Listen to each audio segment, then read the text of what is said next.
আসসালামু আলাইকুম প্রিয় সপ্তম শ্রেণীর শিক্ষার্থীবৃন্দ, আশা করি তোমরা সকলে ভালো আছো। আমিও ভালো আছি ইনশাল্লাহ। তো আজকে তোমাদের জন্য আরেকটি ক্লাস নিয়ে আসছি, সেটি হচ্ছে তোমাদের ইংলিশ ফর টুডে এই টেক্সট বুক বই থেকে। যে লেসনটি হচ্ছে ইউনিট 4 লেসন 5, অর্থাৎ কি ফিক্সড প্রাইস শপ, নির্ধারিত মূল্যের দোকান। এরই আরেকটি পার্টি আছে তোমাদের লেসনে, আছে মোরালিটি শপ, অর্থাৎ নৈতিকতা দোকান। কি আজকে আমরা জানবো যে মোরালিটি শপ অর্থাৎ নৈতিকতা দোকান কি। তো চলো লেসনটি মন দিয়ে শুনি।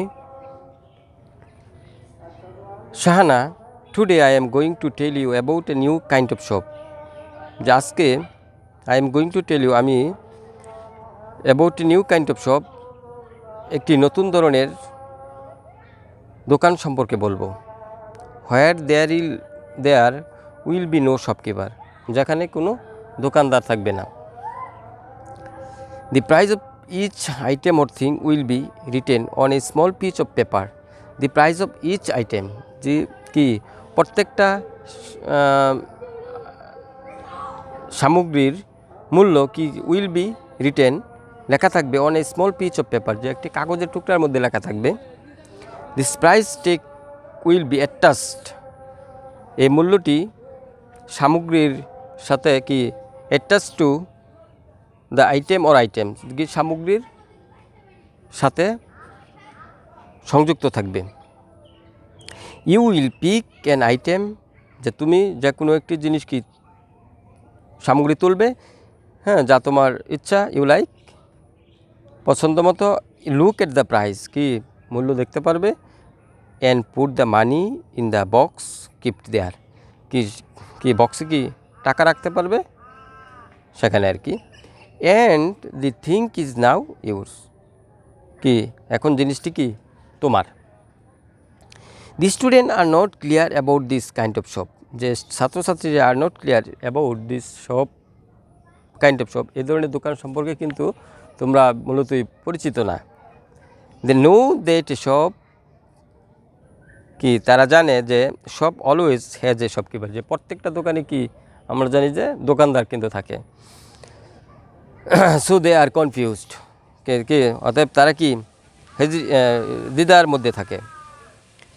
শিলা, ইন দ্যাট কেস, এক্ষেত্রে কি বলতে পারি, someone may take a thing and go away without paying, যে যদি কোনো দোকানে দোকানদার না থাকে তাহলে কী করতে পারে। ইন দ্যাট কেস, এক্ষেত্রে someone may take a thing, যে কোনো জিনিস নিয়ে যেতে পারে।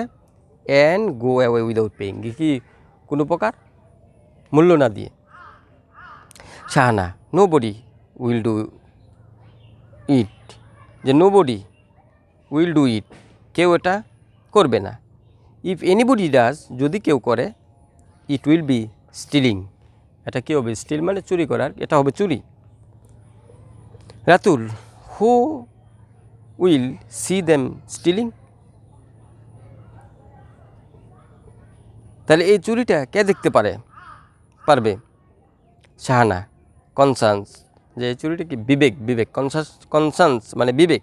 Do you know that conscience is, যে তুমি কি জানো বিবেক কি।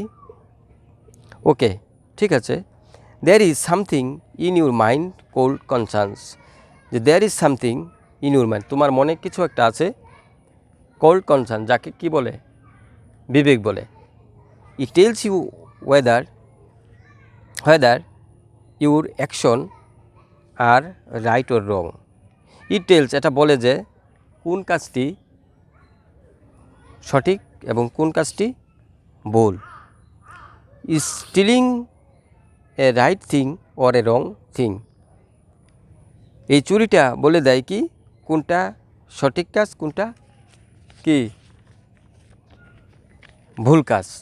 স্টুডেন্ট, রং থিং, যে ছাত্র বললো রং থিং, ভুল কাজ।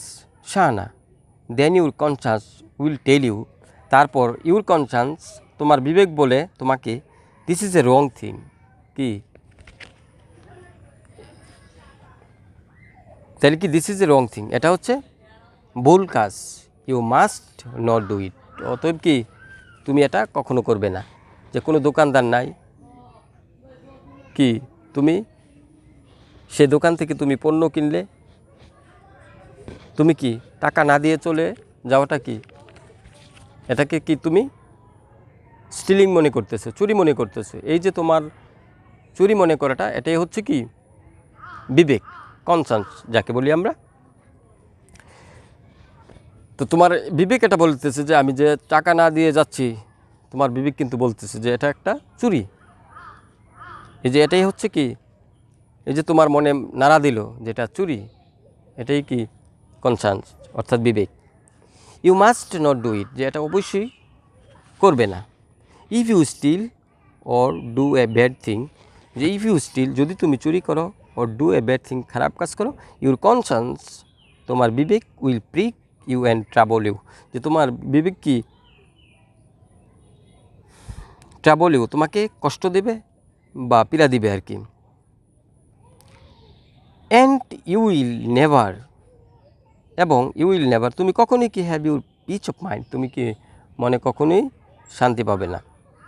So to be a good and happy person, so অতএব টু বি এ গুড যে ভালো হও, অ্যান্ড হ্যাপি পারসন তাহলে কি সুখী হবে। You should have a clear conscience, যা তোমাদের অবশ্যই কি you should have a clear conscience, তোমাদের অবশ্যই কি হ্যাভ এ ক্লিয়ার, মানে পরিষ্কার একটা বিবেক থাকতে হবে। তো এই লেসনের মাধ্যমে আমরা শিখতে পারবো যে দেখো tick the best answer to the following multiple choice question, যে তোমাকে বেস্ট আনসার তুমি উত্তর দিতে পারবে যদি এই গল্পটি ভালো করে পড়ো। তারপর যেটা আছে discuss in group and write an answer to this question, হ্যাঁ এগুলো লিখতে পারবে। তো আশা করি তোমরা এই লেসনটি বাড়িতে মনোযোগ সহকারে পড়বে।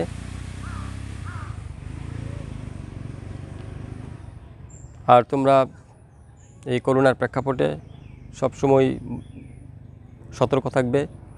যদি বাইরে বের হওয়ার প্রয়োজন হয় তাহলে অবশ্যই মাস্ক পরিধান করবে, অন্যকেও মাস্ক পরতে উৎসাহিত করবে। তো তোমরা ভালো থাকো, সুস্থ থাকো, এই প্রত্যাশায় এ পর্যন্তই। আসসালামু আলাইকুম।